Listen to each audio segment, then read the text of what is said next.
komen-komen tuh ada di semua, di TikTok, di IG orang gitu ya. Malah kadang-kadang komennya kayak, ini Aurel semenjak udah lahiran Amina nih, sejak nikah sama Atta nih gak pernah dirawat ya sama suaminya atau gimana gitu ya. Bukan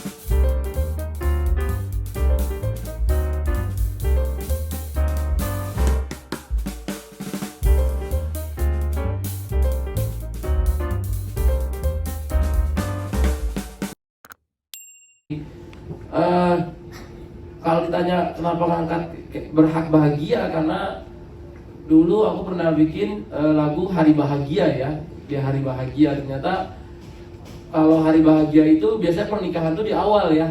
Nah habis kita menikah itu tibalah namanya masa-masa disitulah suami sama istri itu cobaannya gitu. Gimana dia bisa mempertahankan kebahagiaan itu ya, mulai dari tadi yang video kepada gangguan, ataupun ya ada aja lah momen-momen kayak momen apalagi momen ketika punya anak gitu ya. Itu banyak banget sensitif yang jadinya apa ya, kita kalau apalagi bapak baru, ibu baru tuh langsung semua hal sensitif dalam dirinya itu keluar gitu ya. Yang tadinya mungkin kelihatannya strong aja, gak pernah nangis atau apa gitu ya. Makanya di sini nyemangatin istriku, kamu tuh berhak bahagia gitu loh. Karena sebelum Aurel speak up juga, itu komen-komen tuh ada di semua, di TikTok, di IG orang gitu ya. Malah kadang-kadang komennya kayak, ini Aurel semenjak udah lahiran Amina nih, sejak nikah sama Atta nih gak pernah dirawat ya sama suaminya atau gimana gitu ya. Bukannya gitu ya guys ya, ini kan namanya ibu ya.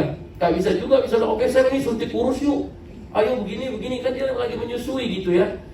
Jadi kita sebagai laki-laki juga gak boleh egois, maunya pas cantiknya doang gitu. Jadi cantik sama pas dia melahirkan, setelah melahirkan menyusui ya kita harus sayangnya sama gitu.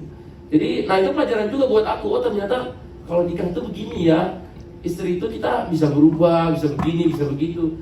Nah disitulah yang aku semangatin ke istriku tuh, sayang ayo kamu berhak bahagia, senyum atau apa gitu. Karena walaupun kelihatannya kadang di vlog itu kita happy, kan nggak, hal-hal yang sedih-sedihnya nggak dilihatin gitu ya. Jadi itulah salah satu cita-citanya di lagu ini gitu. Nah kalau tadi Mas tanya campaign berikutnya, sebelumnya kita sering bikin dulu, misalnya kayak 17 Agustus kita bikin This is Indonesia gitu ya. Ini kemerdekaan Indonesia, kita bangga bawa budaya Indonesia, mau kemanapun aku pergi pasti. Event kemarin misalnya manggung Singapura, aku bawa tuh Papua, dance-nya, alat musik kita, angklung semua, karena kita bangga This is Indonesia gitu. Nah mungkin campaign berikutnya, kalau selama positif sama Mang Uung ya insya Allah ya bisa aja lagi habis nih, habis berhak bahagia kita tentang membesarkan anak, ataupun tentang apalagi misalnya next stepnya habis menyusui itu apa gitu ya. Bisa minting juga sama Kokojo kan, nanti pengeluarannya bisa dari Kokojo. Jadi semuanya masih mungkin gitu ya. Dan di karya ini juga nggak terlalu money oriented sih, misalnya aku harus sekian, Aurel sekian, enggak. Memang di sini tuh aku juga dari awal bilangnya udah yang penting produksinya nutup, biaya nanti promonya, iklannya, kampanyenya. Yang penting aku udah seneng gitu bikin karya ini gitu. Memang aku kalau dari awal di musik itu karena passion, hobi, dan basicnya bukan penyanyi, dan aku suka bikinin lagu gitu. Basicnya suka memproduce gitu ya. Jadi pengen istriku nyanyinya lagunya yang bagus-bagus gitu. Jadi insya Allah next campaign berikutnya kita akan cari lagi campaign yang bisa positif dan bisa membangkitkan semangat semua orang gitu ya. Yang menggandeng Mang Aurel sama Papa Atta gitu, karena jujur luar biasa banget ya.